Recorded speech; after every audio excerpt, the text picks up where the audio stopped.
کی باتیں سنتے گئے تو پھر آپ کا بھی تو دل کرتا ہے میں بولوں. تو اتلو ماؤ یہ الیک من الکتاب کیا تھا کہ آپ نے اللہ کی باتیں سنی, تو پھر دل میں آتا ہے نا کہ میں بھی تو کچھ کہوں, تو میں بھی کچھ کہوں کا طریقہ واقعی مسئلہ کیا مشکل ہے. کس کو نہیں اچھا لگتا باتیں کرنا؟ ہم خواتین کا تو مرغوب شغل ہے باتیں کرنا. بدنام بھی بہت ہیں باتیں کرنے کے ناطے سے, کرتے مرد بھی بتھیری ہیں, ہے نا. تو اللہ سے باتیں کریں. دیکھیے کس کی باتیں, آپ سچ بتائیں, ہر بندے کا ایک سٹینڈرڈ ہوتا ہے, یہ بھی یاد رکھیے گا. ہم ہر ایک سے ہر وقت ہر بات نہیں کر سکتے اور نہ ہر ایک کی سن سکتے ہیں. آپ اپنے سٹینڈرڈ سے اوپر والوں کی بات کو اپنے لیے آنر سمجھتے ہیں. مثلا وزیر آپ سے بات کریں, مشیر آپ سے بات کریں, چلیں وزیر مشیر کو پتہ نہیں آپ لوگ کیا سمجھتے ہیں. یہاں دیکھیے صدر اوباما کو مثال بنا لیتے ہیں, اس کا نام آسان ہے اس لیے لے رہی ہوں. آپ کو ایک میسج آتا ہے کہ صدر صاحب آپ سے بات کرنا چاہتے ہیں, کیا کریں گے آپ؟ اور آواز دے دیں صدر صاحب, میسج آ جائے, ایک انویٹیشن لیٹر آ جائے آپ کو امریکن ایمبیسی سے کہ اوباما صاحب نے آپ کو کال کیا ہے, کیا کریں گے؟ پاؤں زمین پہ رکھیں گے کہ سر پہ؟ اور لوگوں کو کیا دکھائیں گے؟ اور ٹکٹ بھی بھیجا, آ جاؤ وائٹ ہاؤس کے باہر. کتنی خوشی ہوگی, 4 لوگوں کو بتائیں گے. اور مالک کیا کہتا ہے, حی علی الصلاح حی علی الفلاح, نماز کی طرف آؤ, کامیابی کی طرف آؤ. کیا اوباما بڑا کہ اللہ بڑا؟ ساری دنیا کے اوباما مل جائیں تو اللہ کا مقابلہ نہیں ہو سکتا. کیا ہم اللہ سبحانہ وتعالیٰ کی پکار پہ اس طرح محسوس بھی کرتے ہیں؟ ہم کہتے ہیں اللہ معاف کر, کیا ہم کہتے ہیں اللہ تعالیٰ تو معاف کر؟ نعوذ باللہ جیسے یہ کسی گداگر کی آواز ہے کہ بابا جا معاف کر. تو اللہ سے باتیں کرنے کو اپنی زندگی میں شعار بنائیں. چلیں دل کی باتیں کرتے ہیں. کس کس کو نماز پڑھنا مشکل لگتا ہے؟ سچ بولیے گا. کسی کو نہیں مشکل لگتا تو پھر میں اس پہ بات نہیں کروں گی, آگے چلتے ہیں. لیکن ایک جملہ بول دوں کہ مشکل صرف اس کو لگتا ہے جس کو نماز کی روح نہیں پتا.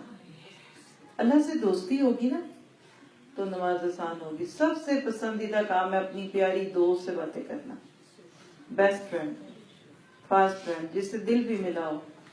اللہ سے محبت کا عملی اظہار اقیم الصلاۃ. اور نماز صرف پڑھنی نہیں, قائم کرنی, اس کا طریقہ اب آگے دیکھیے گا. آپ کہتے ہیں یہ 5 وقت کی ایکسرسائز ہے.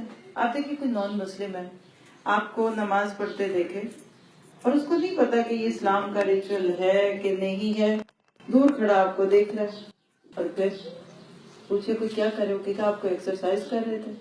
پہلے آپ کھڑے تھے, پھر آپ نے ہاتھ اٹھائے, پھر آپ تھوڑے سے جھکے, پھر آپ تھوڑے سے اور جھکے, اور پھر دس اینڈ دیٹ. نہیں مانیں گے نا, وہ سمجھے کہ ایکسرسائز ہے. اور آپ میں بتائیے کہ جب صرف ظاہری نماز پڑھتے ہیں تو کیا وہ ایکسرسائز نہیں بن جاتی؟ اور نماز بندے کی عاجزی کی انتہا ہے. آپ نماز کے ایک ایک ایکشن پہ کبھی غور کر کے دیکھیں, سب کچھ چھوڑ کے جائے نماز پہ آگے, اور اللہ اکبر کہہ کے ہاتھ اٹھا لیے, ساری دنیا پیچھے, اللہ آگے. پھر سینے پہ ہاتھ باندھ کے کھڑے ہو گئے کہ وہی بات ہے کہ تیرے در پہ سوالی بن کے آگے, مجرم تیرے کٹہرے میں کھڑا ہوں. پھر آنکھیں جھکی ہوئی, آنکھیں آنسو بہیں, اور انسان پڑھتا ہے کہ الحمدللہ رب العالمین الرحمن الرحیم مالک یوم الدین ایاک نعبد و ایاک نستعین اہدنا الصراط المستقیم. صرف سورۃ فاتحہ زندہ ہو جائے نا ہماری تو نمازیں زندہ ہو جائیں. صرف سورۃ فاتحہ کی تفسیر سن لیں, اللہ سے باتیں, گفتگو, ایک جملہ آپ بولیں دوسرا میں بولتی ہوں, یہ کیفیت ہے صرف فاتحہ کی. جب دن میں 17 بار اللہ سے یہ گفتگو شنید ہو چکی ہوتی ہے نا کہ قسمت الصلاۃ بینی و بین عبدی, میں نے نماز کو اپنے اور بندے کے بیچ میں بانٹ دیا, تو بھی شرم آتی ہے نماز کے بعد نافرمانی کرتے ہوئے. اکثر لوگ جائے نماز طے کر کے کہتے ہیں چلو شکر ہے کام پورا ہوگا, حالانکہ نماز میں تو ایک ایگریمنٹ کر کے آئے ہیں اللہ تعالیٰ سے, اہدنا الصراط المستقیم کا, اور ایاک نعبد و ایاک نستعین کا, اور جائے نماز طے کرتے کہتے ہیں لاؤ اب چلو کھولو کیا دیکھنا تھا اور کیا سننا تھا. جب نماز شعور سے پڑھیں گے نا تو اس کا ایک ایفیکٹ ہے, جیسے دوا کھاتے ہیں نا تو اس کا اثر ہوتا ہے, اور وہ کیا, ان الصلاۃ تنہی عن الفحشاء والمنکر. بے شک نماز روکتی ہے بے حیائی اور منکر سے. یہ ہے اصل میں آج کا وہ ایک مین ہنٹ اندر کا. نماز بے حیائی سے کیسے روکتی ہے, منکر سے کیسے روکتی ہے؟ دیکھیے, جب دن میں 5 بار آپ کا سامنا ہو بادشاہ سے, تو کیا آپ اپنے آپ کو داغدار رکھیں گے؟ شرم نہیں آئے گی؟ کسی انسان کا دل دکھایا ہو تو اس کا سامنا ہو, کیسا لگتا ہے؟ کسی کی برائی کی ہو اور آج رات کو اسی سے ملاقات ہونی, اور یہ بھی پتا ہے کہ اس کو بات پہنچ چکی ہے, کیا بنے گا؟ شرم آئے گی نا. کسی ایسے کا حق مارا ہونا جو پاس ہی نہیں, باہر کے ملک رہتا ہے, ہم کہتے ہیں دیکھا جائے گا, جب آئے گا تو دیکھا جائے گا. لیکن جس کا حق مارا اس سے سامنا ہونا شام کو, کیسے ہوگا؟ لاج ہوگی. ہم حق تلفی نہیں کریں گے ان لوگوں کی جو ہمارے ارد گرد ہے, کیونکہ ابھی انہوں نے آ کے پوچھ لینا. تو اللہ کی ذات پہ کوئی مثال نہیں ہے, لیکن اپنے اوپر لیجئے, جب انسان شعور کے ساتھ اللہ تعالیٰ کے سامنے کھڑا ہوتا ہے تو یہ ممکن نہیں کہ وہ نافرمانیاں کرے. اور یاد رکھیے لفظ پردہ, آپ لوگوں نے مجھے لفظ پردہ دیا, نماز اور پردے پہ بات کریں. میں یہ سوچتی ہوں کہ پردہ کیا ہے. آپ دیکھیں نا, پردہ لگا دیتے ہیں. پردے کئی قسم کے ہوتے ہیں. ایک کھڑکیوں پہ لگائے جاتے ہیں, ایک پردہ آنکھ پہ آ جاتا ہے, موتیے کا پردہ. ایک وہ پردہ ہے جو ایک عورت اپنے آپ کو دوسروں سے چھپاتی ہے. ایک وہ خوبصورت پردے ہیں جو آپ گھر کو مزید خوبصورت کرنے کے لیے کرتے ہیں. مختلف طرح کی چیزیں ہیں نا. آپ دیکھیے کہ جب اندر حیا ہوتی ہے نا, اندر حیا ہوتی ہے, تو انسان کبھی بھی بے پرد نہیں ہو سکتا. کچھ لوگوں نے اپنے لیے ایک معیار رکھا ہوا ہے, مجھے بڑی حیرت ہوتی ہے. اور کب ہوتی ہے؟ جب میں کسی ملک میں کافی عرصے کے بعد جاؤں. جیسے میں نے ہیوسٹن میں کئی سال گزارے ہیں, پھر بہت سال کے بعد میں جب وہاں گئی اور کچھ لوگ ملے جن کو میں پچھلے 10 سال پہلے بھی جانتی تھی, تو میری نظریں کیا ٹٹول رہی تھی, جو میں آپ کو تھوڑا سا ہنٹ دے رہی ہوں. 10 سال بعد بھی یہ ویسے ہی ہیں. مزہ اچھی ہے, میں بری نہیں کہہ رہی, لیکن چینج نہیں. جو دوپٹے میں آتی تھی 10 سال پہلے درسوں میں, آج بھی دوپٹے میں. جو چادر اوڑھ کے آتی تھی وہ آج بھی چادر میں. جو اسکارف لیتی تھی آج بھی اسکارف میں. جو نقاب لیتی تھی وہ آج بھی. بہت کم لوگوں کو دیکھا کہ جو چینج ہوئے ہوتے ہیں. لیکن اس کے برعکس آج آفس میں ایک بچی آتی ہے, بازو بھی پورے نہیں ہوتے, کپڑے بھی پورے نہیں, کھینچ کھینچ کے پیچھے سے کمر سیدھی کر رہی ہے, اور سائن کر کے جاتی ہے قرآن کے کورس میں. پھر ایک دن, دوسرا دن, تیسرا دن, اور 1-2 سپاروں کے بعد دل کی دنیا بدلی ہوتی ہے. یہ ہم دن رات دیکھتے ہیں. فرق کس بات کا ہے؟ اتلو ما اوحی الیک من الکتاب. آپ چاہتی ہیں آپ کی بچیاں باحیا کپڑے پہنے, آپ کی نہیں مانیں گی. سیدھی سی بات ہے.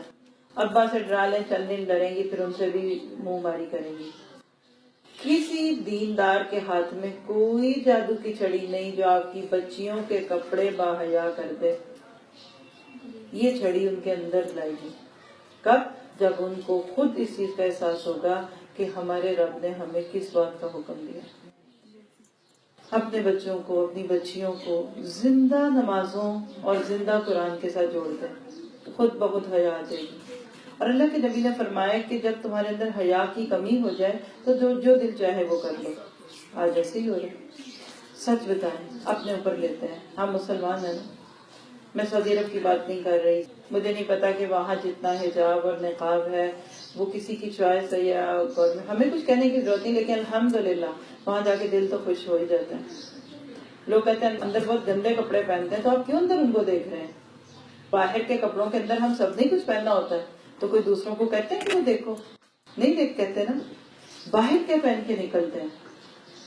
آپ کو ایک رنگ دکھتا ہے, ایک کلچر دکھتا ہے. ہم پاکستان کی بات کرتے ہیں. ہمارے پاکستان کا کیا حال ہے؟ ہمارا حجاب, پردہ, لباس کس رنگ کا ہے؟ ہم نے بھی ایک خاص سرٹن خوبصورت طریقے کا رنگ سنبھالا ہوا ہے, اتنا ہی کافی ہے. اور کالا بایا پہلے ہلکے رنگ میں بدلا, پھر رنگ بدلا, پھر ببایا چادر میں بدلی, چادر میں موتی لگ گئے, موتیوں کے ستارے لگ گئے, اور پھر دوپٹے کے سوٹ کے ساتھ ہی کہا یہ بھی تو چادر ہی ہے. یہ ہمارا کیا رنگ برنگا اسلام ہے؟ مجھے کبھی نہیں سمجھ آتا. آپ اندر سونے جیسے کپڑے پہنے, عورتوں میں بیٹھے ہیں, آپ ہیرے موتی جڑ لیں, آپ دبکی سلما لگا لیں, آپ مکیش کر لیں, آپ سرخ رنگ پہن لیں, پیلا پہن لیں, نیلا پہن لیں, مقصد ہے نا کہ آپ خوش ہیں. باہر والوں کو کیوں پریشان کرتے ہیں؟ دیکھیں میں نے کبھی اتنا ڈائریکٹ ٹاپک نہیں یہ کیا، لیکن میرا دل کر رہا ہے کیونکہ آپ سارے میرے اپنے ہیں۔ جب ایک عورت گھر کی دہلیز سے باہر جاتی ہے، سب سے پہلے تو ڈرائیور سے سامنا ہوگا، پھر ہو سکتا ہے گیٹ مین ہوگا، پھر باہر سے گاڑی مڑے گی، جدھر سے رستے میں جو ملیں گے، یہ بھی تب جب ہم اپنی گاڑیوں میں جاتے ہیں، پھر ہم مارکیٹ میں اتریں گے، پھر گاڑی سے اترتے میں ہو سکتا ہے ہمارا جسم کچھ کھل جائے، پھر جس دکاندار سے ہم جا کر بات چیت کریں گے، ہمارا گول نام